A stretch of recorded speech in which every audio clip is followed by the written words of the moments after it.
पर मैं कहता हूं आत्मा के अनुसार चलो तो तुम शरीर की लालसा किसी रीति से पूरी ना करोगे. I say then, walk in the Spirit and you shall not fulfill the lust of the flesh. यहां ये नहीं लिखा आत्मा से आत्मा को पालो, receive the Holi spirit. It doesn't say receive the Holy Spirit. कितने लोग यहाँ पर प्रभु यीशु मसीह, आप मसीह में हो, मुझे अपना हाथ दिखाओ. How many of you are in the Lord? Show me your hand. Holi spirit is in you. पवित्र आत्मा आपके अंदर है. But that doesn't mean we are walking with the Spirit. पर ये इसका अर्थ ये नहीं कि हम आत्मा के साथ चलते हैं. सचिन तेंदुलकर का बेटा, एक उदाहरण दे रहा हूं आपको. सचिन तेंदुलकर का बेटा, क्योंकि वो उसका बेटा है, इसका मतलब ये नहीं सचिन तेंदुलकर बन जाएगा. Because Sachin Tendulkar's son is his son doesn't mean he'll become Sachin. He has to walk with his father and learn how his father does what he does, and then he's going to learn. अपने पिता के साथ चलकर उसको सीखना होगा उसका पिता क्या करता है, तब वो कर पाएगा. Amen.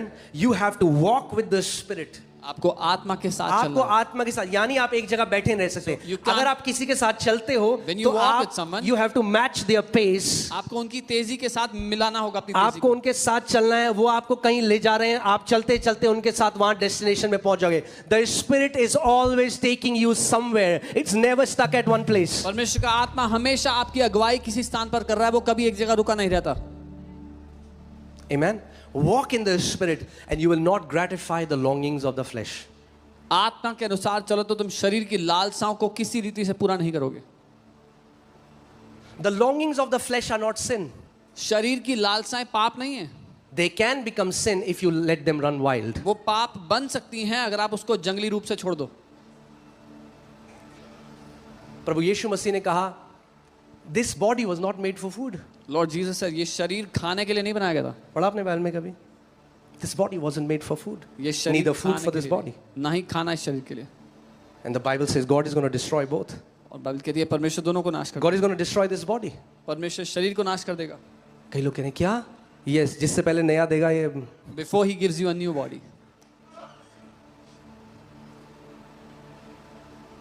Amen. But Jesus said, labor for that food, for eternal food. यीशु ने कहा लेकिन उस अनंत के खाने के लिए मजदूरी करो. कई लोग हैं वो सुबह उठते हैं, उनके जीवन का उद्देश्य क्या? वो सुबह उठते हैं, उनका नाश्ते में क्या बन रहा है आज? Many people they wake up in the morning, their day is already planning on the food they will eat. गहरी थिंकिंग, फिलोसॉफिकल थिंकिंग चल रही है. Deep आज thinking नाश्ते about में क्या बनेगा? What will I have in breakfast today? नाश्ता खा रहे हैं, अब डिस्कस हो रहा है, अब लंच में क्या They बनेगा? are eating breakfast now, discussing what will be in अब lunch. लंच में क्या बनेगा? Now lunch. और लंच कर रहे हैं, आप कह रहे हैं आज रात डिनर में क्या बनेगा? They are eating lunch Their and thinking, entire life is revolving around perishable food. What a waste of life उनका if you wasted your entire life